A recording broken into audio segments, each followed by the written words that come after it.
Hi everyone, I'm really excited to share this throwback interview with Sato Ikeda. He has such an amazing backstory on his journey to becoming a PA, and I'm so thankful to have him here today to interview him and get his story because, guys, believe me, this is just such an empowering, inspiring story, and we have some great questions I'm going to get to ask him.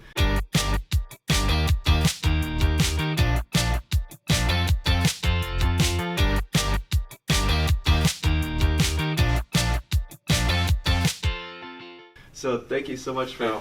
Thank you for having me. I love what you do. You're amazing. You're an inspiration to all of us. I mean, I came to your conference 2-3 years ago, and I learned a whole lot, and I don't think I'd be able to keep on going had I not learned all the information that you taught me.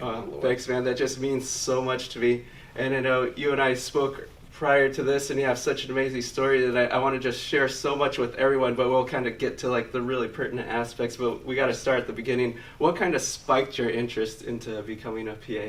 So honestly, I didn't know anything about PAs while I was in undergrad.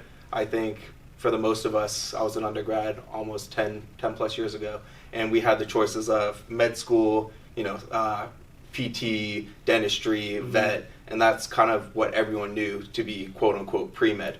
We didn't know about MPs, we didn't know about PAs. So it wasn't until after I graduated when one of my friends was actually like, I'm going to become a PA. And he ended up going to, I think, Alderson Broadus in West Virginia. And he was like, you should look into it. And that was the first time I was exposed to PAs. And from there, I just started doing my research. Right. So it's unique. So many people do have a very similar story. And I myself personally, when I was an undergrad, I kind of knew about PAs slightly. But once I started researching, I realized there wasn't very many resources back then. And you really had to kind of network and find PAs and figure it out. But it's funny because now I have people that are in high school reaching out to say, I want to become a PA when I grow up. And I'm just like, that blows my mind. Because I was in the same boat where pre-med pretty much meant like dentistry, med school, veterinary school, like those type of things. Right. And you usually come across a PA, and that's what kind of spiked my interest. Right. That's how it was for me.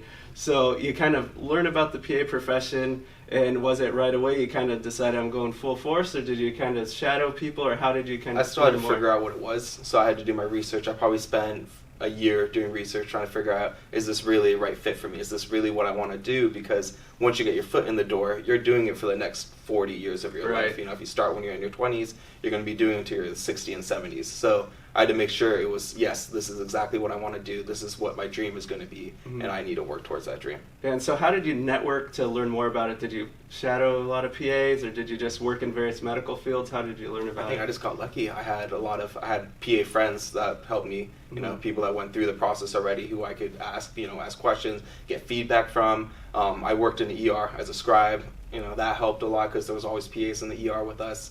And then from there, I just kept, asking more and more questions. I followed forums. I attended your conference. And from there, it was just doing a little more research here and there. Let's talk a little bit more about being a scribe in the ER, because this is probably one of the most common questions I get. People say, is scribing great to help you get into PA school, the experience, the knowledge you learn from it? And so I personally think scribing is amazing. You get to learn so much. Maybe talk a little bit about your experience scribing, some of the things that are interesting you got to learn as a scribe. Definitely, I think there's two types of scribes out there. There's the ones that get to shadow providers and see what they see, hear what they hear, and get more of a well-rounded experience. And then we have scribes that sit in a dictation room, listen to the audio, and just type. And I feel like the ones that get to see more are probably, it benefits them a whole lot more than the ones that just listen to a dictation and type away. Right. Granted, if it's more of an active involvement where you're in the room while they're interviewing, did you feel that it gave you a good foundation towards PA school, like learning about diagnostic imaging, or would they take you under their wing, and kind of say, oh, this is why I'm ordering this test, or this is why I'm doing this? Definitely. I had worked with a lot of physicians, essentially. For my first job, definitely a lot of physicians didn't really work with the PAs then, but they definitely taught a lot. They explained like the laboratory results, explained the imaging results. It's definitely more of you get to see what they do, the physical exam aspect. You get to see what they ask. So now you get asked questions like, oh, well, why'd you ask that for this patient, and why didn't you ask that for the other one? And then there was a lot of the diagnostic portion that helped, and that definitely helps you now. It's a lot easier now than it probably would have been had I not had that experience. Yeah, it gave you familiarity Right. to the certain tests and diagnostic imaging and things. So that's amazing. Now, I think another thing people don't realize is we kind of get hounded on, you should shadow PA, but did you feel your experience of seeing how the whole realm of medicine, how everyone kind of works together as a team, did you feel that helped you kind of get a better basis of, PA is definitely what I want to do? Absolutely, because I saw PAs work, I saw doctors work, I saw MPs work, and everyone has their subtle nuances. Everyone's a little different. So definitely seeing a PA work versus a doctor work versus an MP, it was definitely, and then being able to ask them questions.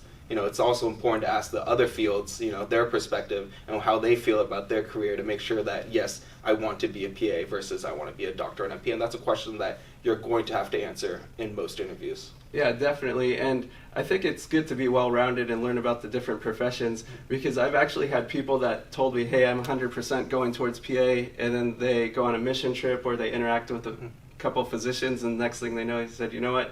I'm glad I did that because now I want to pursue the MD route. And I think that's amazing because there's so much time and effort involved into going towards your career path. And this is going to be like your lifelong career. You want to make sure you're not going to have any regrets or second guesses or anything that makes you not enjoy what you're doing, because once you enjoy what you're doing work-wise, it's like they say, it's not work. You're just enjoying it, and each day is easy to go to. So you get to get all this experience doing the ER scribe.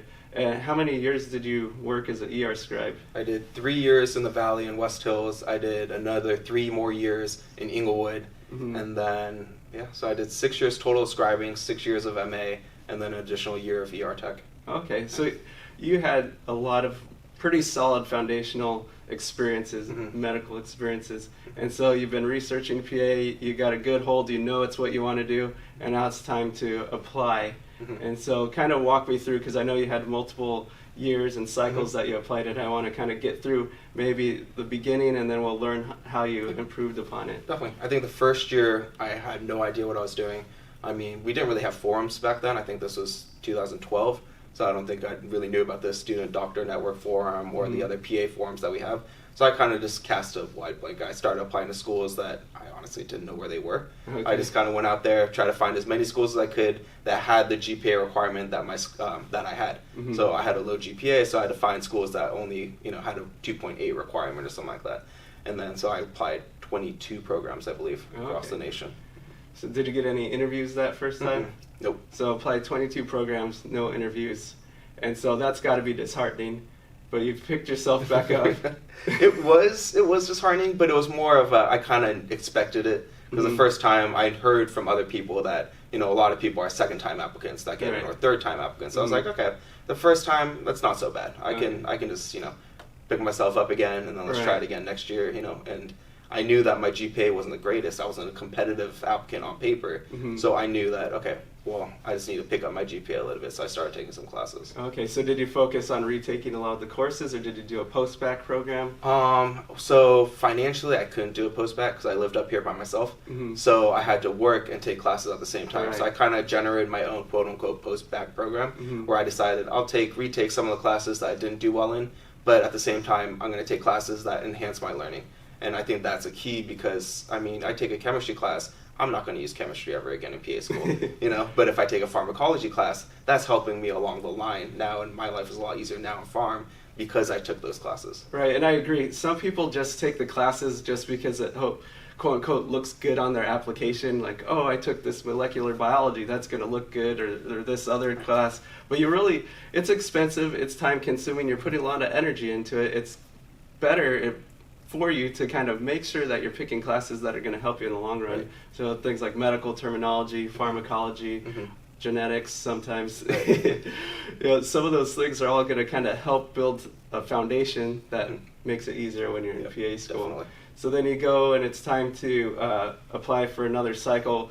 Aside from improving your GPA, was there anything else you tried to focus on improving? I did more hours. I added some volunteer hours here and there whenever I could. Living in LA, trying to afford rent and trying to squeeze in volunteer hours isn't the easiest thing in the world to do. So I added a couple little hours here and there. I talked to more PAs. I definitely used online resources a lot more. And then, I just took another shot at it. Didn't really improve that much. I want to say my first 3 years were that impressive in terms of like a drastic difference between the first and the third year. Yeah, another thing that's difficult for most people is that, okay, I'll just take some more courses, do better, and my GPA is going to skyrocket. Right. But that's not the case. You have to think of all the units you have for your undergrad and over time, and taking a 3-unit course, even though you could ace it, it's not going to bounce it that high. Right. Did you find that was a little difficult? Oh, definitely. Over the course of 6 years, I probably took about 140 units, I think. Wow. And my GPA went up by 0.5. So yeah, it's just crazy how it is. And then another thing is you have your GPA and you think, okay, this is what it's going to be, and then you go into CASPA, then they have their own way. They have their own magical way of calculating it. It's significantly lower than what you expected it to be. And there's magical is a good way to say it. It's like no one knows how they're calculating it except for them. It's like people try to mimic it and they'll come up with something, but for some reason you put it in and it spits out a number that you're like, how did you get this? Right. But did you feel that CASPA was a daunting task in itself, just filling out the whole CASPA? It's so much easier. I'm sure you did the same thing when the CASPA, was it online for you too? Yeah, I was like just starting out, which makes me feel old, but... Remember how you had to go through each time and you had to fill it out and things didn't transfer over the second year. So my first 3 years were like that, where things didn't transfer over. So every single time you had to re-put all your information. I hated putting in the transcripts. I don't know if it's still exactly the same. I think it is. We have to do each individual, but I hated that you put each individual, and then if something didn't match, you basically screwed yourself. Yep. So CASPA is not difficult. It's just time consuming. It's time consuming, right? And you have to take that into consideration when you're applying, because you want to get your stuff in as fast as you can, but it's going to literally take you a week at least to be able to put everything in. Yeah. Some people say, "Oh, I'll sign up and then do it over the weekend, and I'll be set." Granted, physically you probably could do that, but you want to make sure you're not making any mistakes. You want to make sure everything is polished and as perfect as possible. So you want to put in the time and effort initially. I usually recommend if you could carve out like 20-30 minutes each day and just work on it a little bit. Next thing you know, you're done, and it wasn't that big of a task. Right. I definitely try to get people to start early, start with their personal statements early, maybe start in January. So you give yourself 3 months, because realistically, your idea is to start in January. When do you actually really start? February, March, right? So then at least it gives you another month or two. And I say, hey guys, just try to get it in before June 1st. That's pretty much, that was my cutoff every single year, was June 1st, between June 1st and June 15th would be my cutoff to get everything in, because that way I knew I was going to be in the first batch of applicants that, that's a good way to think about your timeline, to kind of start the new year, start fresh, you have that motivation, and you're set by the time it's midsummer when most people are applying. You're just kind of taking it easy because you've done all your work. Let's talk about the personal statement a little bit, because you applied multiple times. So each time, did you make a whole new personal statement? Did you tweak things? How did you go about that? So the first couple, yes, I definitely revamped everything. Towards year 4, 5, and 6, there's not really much to change anymore. I mean, it's the same story. It's I didn't put myself forward in UCLA. I didn't do very well. I've done this, and this to improve, and this is how I've improved. This is how I've shown that, yes, I can handle the coursework, that my GPA as an undergrad, as an 18-year-old, does not accurately reflect a person that's almost 30. Right. So. I agree. A lot of it is kind of showing your progression and how you improved upon yourself. Right. So some people get discouraged and they say, I didn't get in the first time, I'm going to apply again, but I don't know how I can improve myself. And one, if that's your mindset, then you're doing everything wrong, because you can always improve upon yourself, at least in some form and aspect. So showing how you... basically showing what you did in the past and how you improved upon it, that's what a lot of the programs want to see. They want to see some progression, some growth, some strength, the fact that you overcame obstacles. Those are all the key components that the programs want to see when you're a reapplicant. So let's kind of fast forward to what year did you have the most interviews? Well, by the most, I'd say this past year I had 3 interviews out of 7 schools, I believe. Okay. So in the beginning, you casted a wide net. You kind of applied to every program you felt you had all the requirements. And then you kind of tailored it down to more specific programs as you went along? So what I did was, first year I just casted a wide net. Second year I still think I did a pretty wide net. I think it was 16 or something like that. And then I started whittling it down. And by year 6, it was 5 and 6. I think it was only 5 or 6 schools, 6, 7 schools, somewhere around there, where I picked schools that I actually wanted to attend. instead of picking a random school here and there. I was like, you know what, my family's in Southern California, I'm going to try to root myself in Southern California. And then I picked a couple outliers, like reach schools where I was like, okay, if I got in here, it would be nice. Yeah. And I think you probably realized that once you whittled it down to kind of the 5 or 6 that you really wanted to go to, you probably, one, made sure you're focusing all your energy on the things they found important to really kind of make yourself a top applicant. And then you got to research that school more specifically, and that helps you for things like the interview because you actually have a good basis of their mission statement, or maybe you went on some tours. Did you go on any open houses or tours? Or? I did open houses in pretty much all the Southern California schools, Western, USC, Marshall B. Ketchum had a conference. I went there for that too.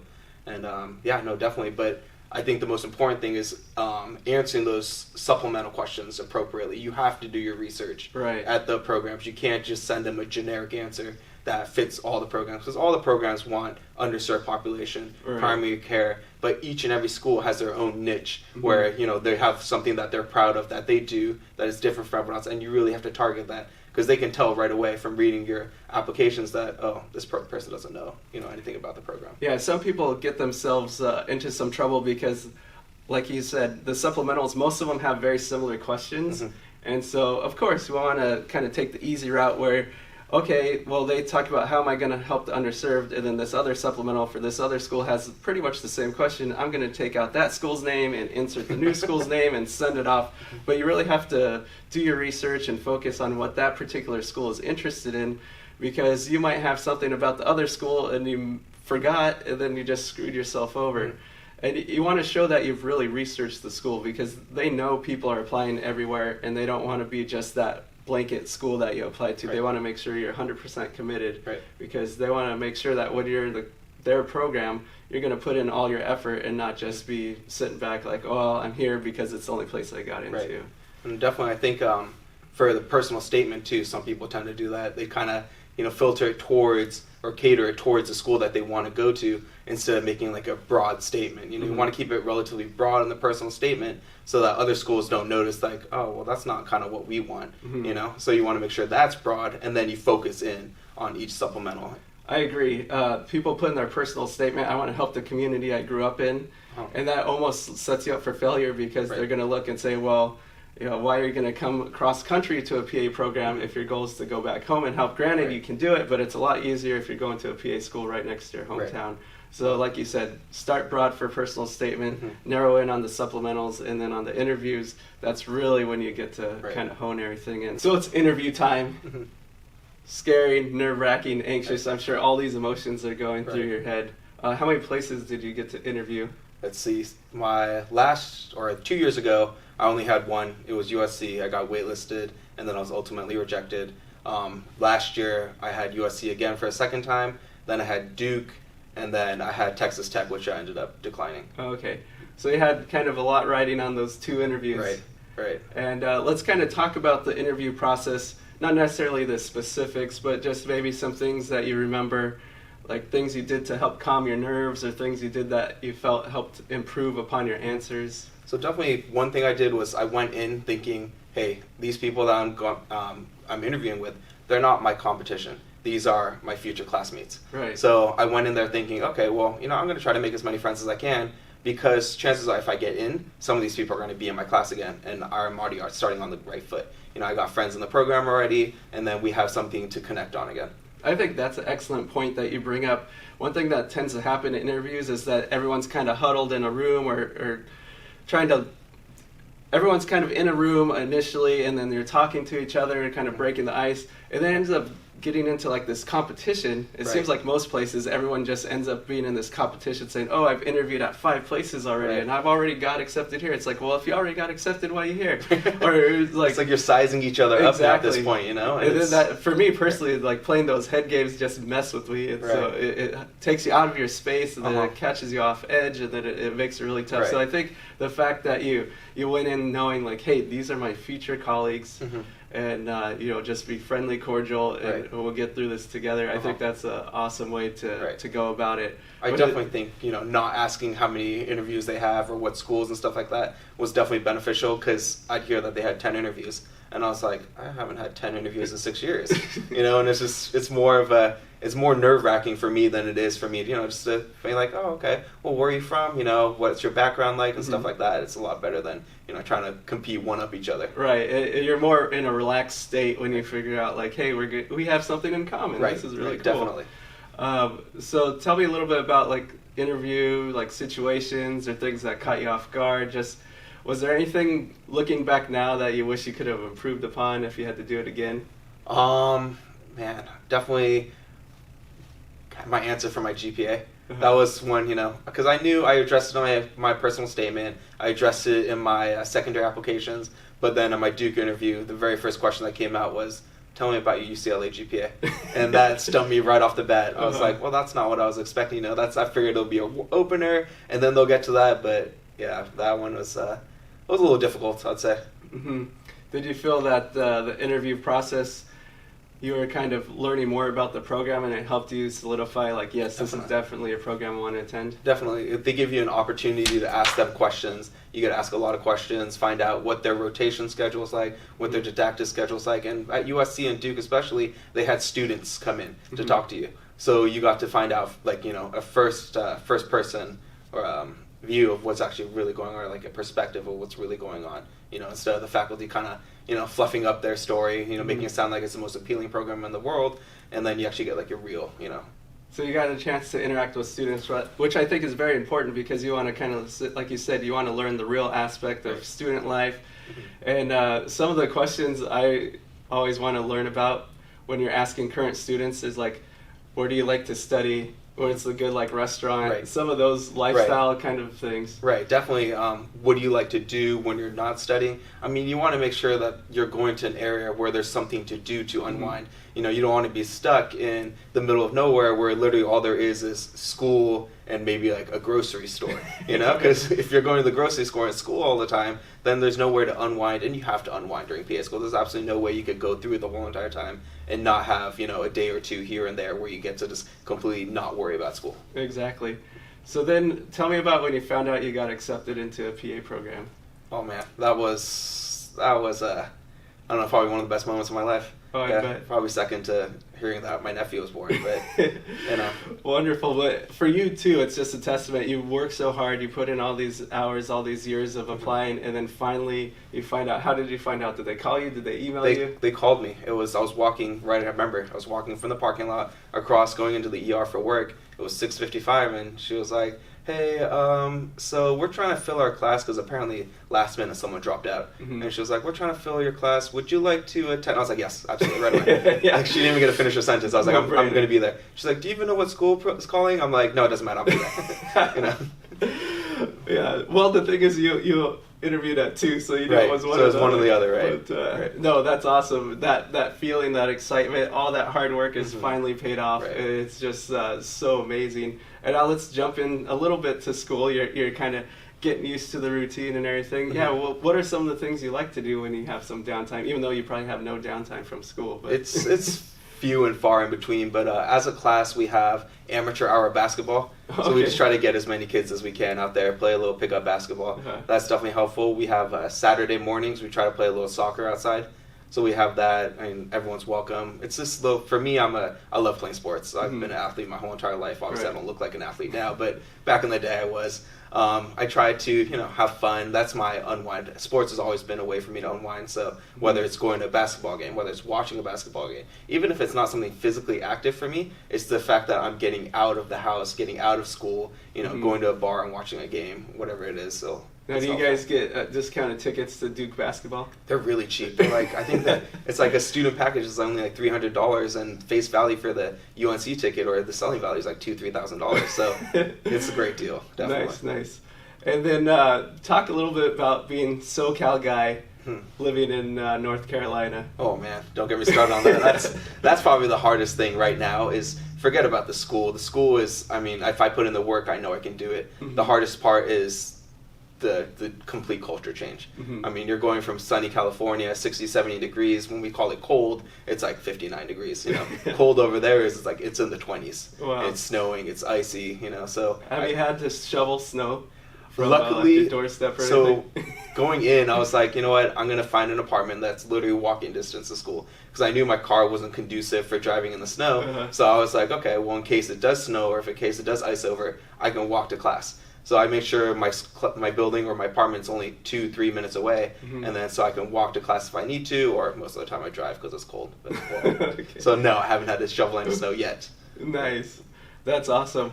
Well, my friend, you've had such an amazing road and amazing story, and I truly am thankful to get you out here to learn about it. Keep working hard. You're going to be amazing, PA. Thank you. No, I love what you do. You're amazing. You're a role model to a lot of us out there. I mean, the Instagram family knows that what you do is amazing. I mean, you mentor. You let people shout at you. There's a lot of people that wouldn't do that. A lot of people that wouldn't put their time or effort into what you do, and it's truly inspirational, and I'd love to be able to follow in your footsteps one day and do what you do. That means so much to me, man. Well, thank you very much. Thank you. It's a pleasure. It was great. No, it was great. Thank